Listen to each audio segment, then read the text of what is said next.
Truth and Treason. Remembering Helmuth Günther in an Age of Silence by Graycie Green. In the shadow of one of history's darkest regimes, the story of Helmuth Günther shines with a rare and radiant moral clarity. Here was a young man, barely more than a boy, who saw through the fog of propaganda that clouded the minds of so many adults around him. While the world around him echoed with fear and conformity, Helmuth found within himself a moral compass that pointed unerringly toward truth and justice. Reflecting on his life, we see a young individual who embodied the essence of spiritual courage, the willingness to stand up for what is right, even when the cost is unimaginably high. Helmuth's resistance, rooted in quietly listening to forbidden broadcasts and bravely sharing the truth, reminds us that spiritual integrity is not measured by age or status, but by the depth of one's commitment to what is right. A young voice against the machinery of lies. Helmuth's story takes place in Hamburg during the height of Nazi control. He was just a teenager, faithful, intelligent, and unafraid to question what others blindly accepted. After secretly tuning into the BBC radio broadcasts, he heard reports of the war that sharply contradicted Nazi propaganda. The truth he discovered compelled him to act. He began translating those forbidden broadcasts into German and distributing leaflets throughout his city. In those papers, he wrote words echoing from both conscience and scripture, calling his fellow Germans to awaken, to think, and to remember that truth is not treason when lies rule the land. Among the fragments preserved in the archives of his writings and testimonies, he quoted sentiments such as, "God gave man reason and conscience, not to be silenced by authority, but to serve truth."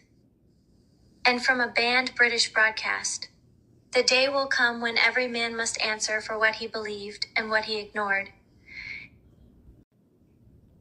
These reflections reveal that Helmuth's rebellion was not born of hatred for his country, but of love for truth. Scripture and conscience, the voice of faith. Helmuth's courage was deeply rooted in his spiritual upbringing. He drew from the sacred texts that command believers to stand against falsehood and defend righteousness. From the Bible, "You will know the truth, and the truth will set you free." John 8:32. Take no part in the unfruitful works of darkness, but instead expose them. Ephesians 5:11. Speak up for those who cannot speak for themselves, for the rights of all who are destitute. Proverbs 31:8. And from the Quran, the message resonates across time and creed. O you who have believed, be persistently standing firm in justice, witnesses for Allah, even if it be against yourselves or your parents and relatives. Surah An-Nisa 4:135. And do not mix the truth with falsehood, or conceal the truth while you know it. Surah Al-Baqarah 2:42. Indeed, Allah does not like the arrogant or the deceitful. Surah An-Nisa 4:36. These verses could have easily been the moral foundation of Helmuth's heart. A call for truth, justice, and humility in the face of tyranny. The leaflets of truth. Helmuth's leaflets, written by hand and typed by night, were his sermons. They spoke against war, against deceit, and against blind allegiance. He often paraphrased words from BBC reports and banned authors like Erich Maria Remarque and Thomas Mann, whose works exposed the brutality of nationalism and the emptiness of pride. One of his messages read, "Hitler cannot win a war against truth. Lies may blind the eyes of men, but not the eyes of God." He understood what many still struggle to grasp. That propaganda, when left unchallenged, becomes a silent weapon that enslaves the soul. His was a resistance not of guns, but of conscience, a spiritual defiance. As the Quran reminds us and say, truth has come and falsehood has vanished. Indeed, falsehood is bound to vanish. Surah Al-Isra, 1781. A call to the living. Helmuth Günther reminds us that truth, like light, cannot be forever hidden. Before his execution at age 17, he reportedly said, "I know that what I did makes sense, and I'm proud of it." His words are a testimony not only to his faith, but to humanity's ongoing test of moral will. The Bible tells us, "Blessed are those who are persecuted because of righteousness, for theirs is the kingdom of heaven." Matthew 5:10. And the Quran echoes, "Do not think of those who have been killed in the way of Allah as dead. Rather, they are alive with their Lord, receiving provision." Surah Al-Imran 3, 169. Helmuth Günther lives on not in body, but in spirit. His sacrifice is a lamp for every generation that faces censorship, deception, and fear. Final reflection. Truth has always been the first casualty of tyranny. Today's battles may look different, fought with algorithms instead of armies, through censorship instead of prisons, but the principle remains the same. Those who control information control the mind. Helmuth's courage calls each of us to stand guard over our own hearts and tongues. Let us never let these martyrs of truth, young, faithful, and unbroken, have died in vain. They are lessons, not relics. Their voices are echoes of conscience whispering to a generation drowning in noise. Speak, even if your voice shakes. Under the Nazi regime, a lot of authors were banned because their works were seen as politically or morally undesirable. Some well-known authors whose books were banned include Erich Maria Remarque, known for All Quiet on the Western Front, which depicted the grim realities of World War I and was seen as undermining the glorification of the military. A hospital alone shows what war is.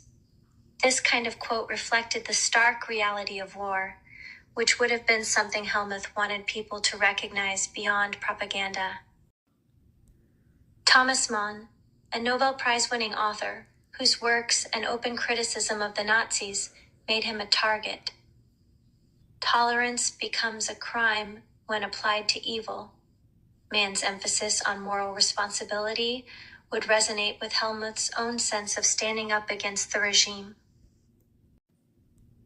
Bertolt Brecht, the famous playwright and poet, was banned for his Marxist views and his critiques of fascism. Unhappy is the land that needs a hero. Brecht's works often questioned the nature of authority and heroism, which aligns with the kind of critical thinking Helmuth was encouraging. Stefan Zweig, a popular Austrian writer whose humanist and pacifist views were not welcomed by the regime. History is the most dangerous product that the chemistry of the intellect has concocted. Zweig's reflections on history and morality would have been relevant to Helmuth's efforts to get people to look at the true nature of their times. Franz Kafka, though Kafka wasn't as widely known at the time, his existential and often surreal works were on the banned list. A book must be the axe for the frozen sea within us. Kafka's idea that literature should break through complacency would echo Helmuth's mission to shake people out of the numbness of Nazi propaganda. Sigmund Freud, the founder of psychoanalysis, had his works banned due to the regime's disdain for his theories and Jewish heritage.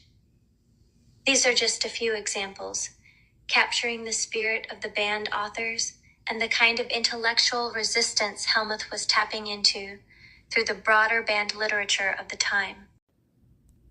Helmuth's courage is part of a larger tapestry of moral action. Threads woven by those who refuse to remain silent in the face of injustice.